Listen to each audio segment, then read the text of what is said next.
Welcome to the Deep Dive. Today we're jumping into the networking part of the CompTIA A Core 1 exam. That's right. We're using CompTIA's own stuff to figure out, the key things about how devices talk to each other. And it's super important stuff, not just for the exam. Oh, yeah. I mean, understanding networking helps you fix your own Wi-Fi or even get a handle on how big company networks operate. It's fundamental. Totally. And it's a big chunk of the Core 1 exam, too, like 20%, so definitely worth focusing on. Mm-hmm. Okay, so first up, TCP/UDP ports and protocols. What's the main difference there? Well, think of it like sending a package. TCP, that's your reliable delivery. It checks everything got there in the right order. Okay, like for important stuff. Exactly. Like HTTPS for secure websites that uses port 443, or email. It needs that reliability. Gotcha. And UDP. UDP is more like shouting something across the room. It's fast, really fast, but no guarantee it arrives or in what order. So speed over certainty. Pretty much. Think DNS, looking up website addresses, that's often UDP on port 53. Speed matters there. Or streaming video sometimes. Right, okay. And the exam lists quite a few of these, you said, like 15 specific ones. Yeah, around that number. Things like HTTP on 80, HTTPS 443, DNS 53, DHCP on 67 and 68. Knowing them is handy. Why is that so important for troubleshooting? Definitely for troubleshooting and security, too. Firewalls, for instance. They often work by blocking or allowing traffic based on these port numbers. Oh, so if you can't get to a website, maybe the firewall is blocking port 80 or 443. Precisely. Understanding that gives you a starting point. Makes sense. Okay, moving on to the actual hardware. Routers, switches. Yeah. What do these bits of kit actually do? Okay, so starting from the outside in, generally you have your modem. That connects you to the internet service provider. Right, the cable or DSL box. Yeah, or maybe an ONT for fiber. Then the router is kind of the traffic director. It connects your local network, like your home network, to the wider internet and routes data between them. Okay, directs the traffic. And switches connect devices within your local network. So your computers, printers, game consoles, that sort of thing.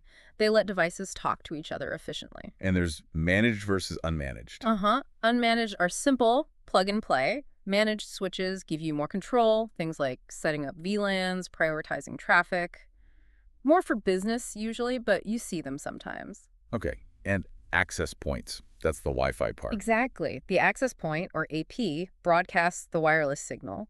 Sometimes it's built into the router, especially at home. Right. It's definitely different from the old days with hubs just blasting signals everywhere. Oh yeah, much smarter now. We even have things like software-defined networking, SDN, changing how networks are managed. Okay, cool. Let's talk wireless then. The Yeah. 802.1 standards. That sounds technical. It is a bit, but it's basically the different generations of Wi-Fi. 802 went 1.1a, BGN, then AC, which most people know as Wi-Fi 5. I know AX, which is Wi-Fi 6. You got it. Each new one generally offers better speeds, maybe better range or handling more devices. And they use different frequencies, 2.4 and 5 gigahertz. Correct. That's a big one. 2.4 gigahertz goes further, penetrates walls better, but it's more crowded, more interference from microwaves, Bluetooth, other Wi-Fi networks. Okay, longer range, more traffic jams. Sort of, yeah. And 5 gigahertz. It's generally faster, much less interference, but the signal doesn't travel as far and struggles more with obstacles like walls. So shorter range, clearer lanes. And Bluetooth is in there too, right? For short range stuff like headsets. Yep, Bluetooth is separate, but also wireless, typically for very close connections between devices. Uses 2.4 gigahertz too, adding to that potential interference. Got it. Okay, last main area, networked host services. What are we talking about here? These are the background services that make the network actually work for you. Key ones are DNS, DHCP, and web servers. DNS. It's the phone book for the internet, right? No. Turns website names into IP addresses. Exactly that. Without DNS working, typing google.com into your browser wouldn't do anything, even if your connection is fine. Crucial. And DHCP. That's Dynamic Host Configuration Protocol. It automatically assigns IP addresses and other network info to devices when they join the network, so you don't have to manually configure every single phone or laptop. Like the network's address manager? Yep.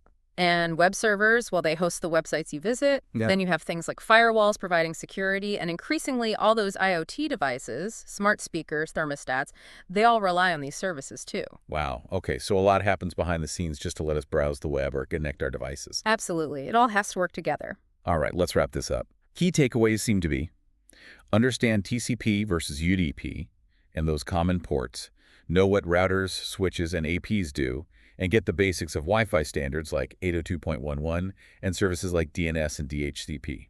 That's a solid summary, and maybe something to think about. Consider how fast the number of connected devices is growing.